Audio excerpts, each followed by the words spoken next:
All right, guys, everyone loves talking about the hype and the good in One Piece TCG, but nobody's talking about what's bad, what's gone wrong. So, and again, I love One Piece, but if we don't talk about these problems, it's only going to get worse. So, yeah, let's get started. So, the bad about One Piece. What everyone I think should know before getting into collecting or investing. Uh, One of them is the mapping and the rates, the supply issues, the scalping problem, and the Bandai uncertainty. There's a lot more, but I just want to get through the first few. All right, so mapping and rates. So everyone knows each case has two SPs and about four alternate art leaders, and we can see here as an example in this video. Shout out Joku DMD, by the way, for this video.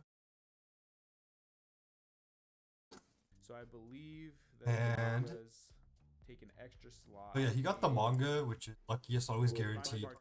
But you can see here, got two SPs. The Divine Departure is not an In this SP, case, I'm pretty sure but every case you. yeah, he basically got two SPs, which are guaranteed in the case he opened. And the thing is, there's also 2 to 3 big hits per box. We could read here and from a source. Yeah, basically you could read online. This is public information that there's a certain amount of hits per box, and each case has a certain amount of SPs and things like that. And the problem with this now is if we look at these booster boxes, right, for OPO5, let's say, Awakening of the New Era, people are listing boxes for less than the amount that's in a case. So, like, for example, here, we see boxes at 1, 1, 1, 9. Like, let's just say, for instance, the one box sellers. We don't know if they opened all the other boxes and got the SPs and now they're selling off the last dead box. Or even the guy with 9. Why is there only 9? He could have gotten the SP boxes because the cases were able to be mapped back then, and opened the SPs for himself while selling off all the dead boxes like 2, 2, 1. It's all just very suspicious to me. I think we should all be questioning. Hey, like, why do you have less than? Why, like, I don't know. It's just going to be a problem in the long term. People, sellers, buyers are going to be questioning like, why does this seller not have enough boxes? Same for OP13. Like we see the same thing here. Sellers with just two boxes. 5, 8, 1, 2, 1. Like it's just when you're spending this much money, like you want to be able to be certain to have a chance of pulling the card. And by just buying a dead box from right then and there, you have no chance of getting the chase. No chance at all. So you gotta be very skeptical, very aware when buying boxes online. That's one thing. Same with the packs. So, like I said, 2 to 3 big hits per box. What if the seller is weighing the packs and selling off the lightest packs? You never know. So, I really encourage everyone to be skeptical. That's one thing everyone should know before getting into One Piece, whether you're from Pokemon, Yu-Gi-Oh, any other hobby card game.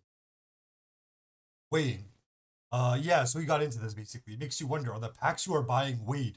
Is the seller trustworthy?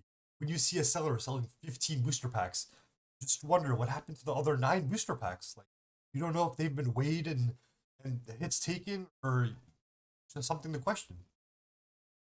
So I wonder how the market in the future is going to adapt when people really find out and figure this out. Pull rate variance. So, okay, let's say you pass the mapped and dead box test. So, you found a seller, he looked legit, you trust him, you buy a box. Cool. Now, look at these rates.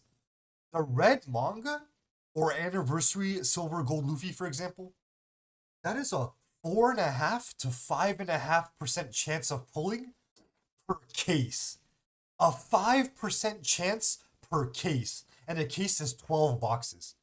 That means your booster box has a 0.5% chance, maybe less than a 0.5% chance of pulling the case. This is basically a gambling. Like, this is basically a casino. Like you are really just gambling very hard to pull that $30,000 card. For being honest, so do your research on rates, and yeah, just know this is basically a casino. All right, supply issues. Yeah, Bandai cannot keep up with the demand. they're doing lotto style giveaways. Like basically after a month or 2 months, they're announcing that hey, we're gonna have boxes to give away, but it's for a chance to buy at MSRP, and they're only doing 1,000 boxes. 1,000 boxes. That is very like embarrassing. So they're really having problems, and one of them is they don't have enough printers. You could see here for yourself. Like PSA, Bandai doesn't care. This was 2 years ago. They acknowledged scalpers were an issue back then, and they promised to print enough for new sets, but they never did. So just know Bandai doesn't really care. So if you're getting into this hobby, just know like it's gonna be difficult to get product at a low price or MS. So um please be wary that there are current supply issues.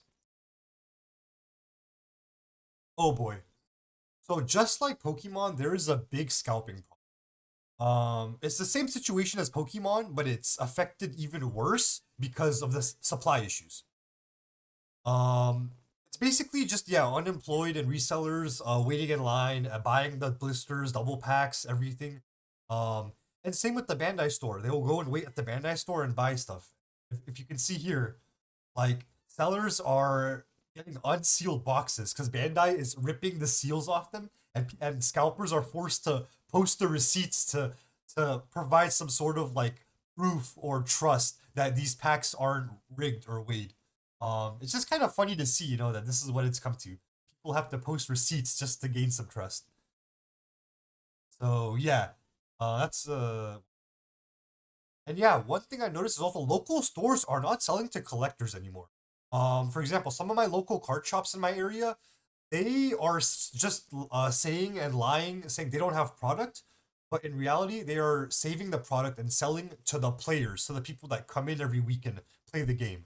In all honesty, that's fair. I'm not going to really hate on that. You're supporting the players that come in and play the actual game, and that support your store. So, it's not really a bad thing, but just something to know that like your local card shop might be lying to you, saying they don't have product, but in reality they're just saving it for the players. Or if it's a really bad shady card shop, they might just be backdooring it and selling it online for 5, 6 times that.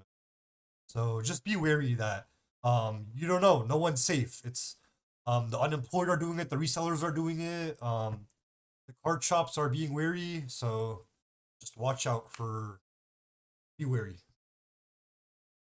The Bandai uncertainty. So we have to acknowledge that Bandai can reprint anything, whatever they want, whenever they want.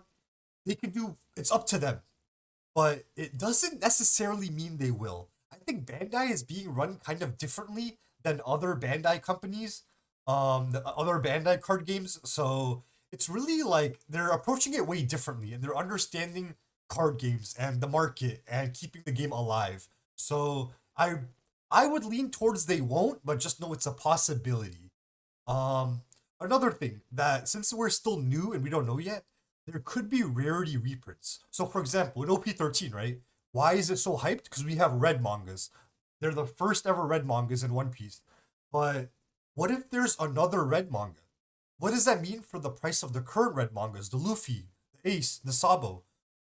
There is an argument that because of the first ones, it might retain its value, and be the most expensive one long term. But it might dip a bit because there's gonna be other competition. What if the other red manga is cooler? What if it's way better? So we gotta keep that into account. What if there's another gold manga? We have a gold Roger, the Roger manga, who's the Pirate King. What will that mean for this manga card? So we have to be wary when you invest. That you gotta think like, will they reprint another card? This rarity, things like that, things of that nature.